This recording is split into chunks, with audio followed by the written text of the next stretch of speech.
जंगल भितर चलीथिला चोरा कोईला कारबार दुईटी चोरा बोझे पिकअप गाड़ी को धरी पुलिस जिम्मारे देले स्थानीय लोके। घंच जंगल भितर चलीथिला चोरा कोईला कारबार दुईटी चोरा कोईला बोझे पिकअप गाड़ी को धरी पुलिस जिम्मारे देले लोके।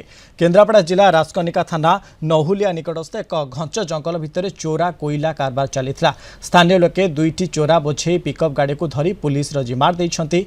तेबे पुलिस दुईटी गाड़ी को जबत करी थाना को नेछि। जबत चोरा कोईलार मूल्य लक्षाधिक टंका रहबो। दीर्घदिन हेब भद्रक धामरारू चोरा कोईला आली और राजकनिका अंचल राति चालाण होछि। तेबे चोरा कोईला गाड़ी चांदबाली समेत राजकनिका और आली थाना अंचल दे जाउथबा बेले केमिति पुलिस ए सब जानि पार नाही ता सबठारु बड़ प्रश्नवाची सृष्टि करिछि। 4 दिन पूर्व मध्य दुईटी कोईला गाड़ी को धरी पुलिस जिम्मा देइथिले स्थानीय लोके।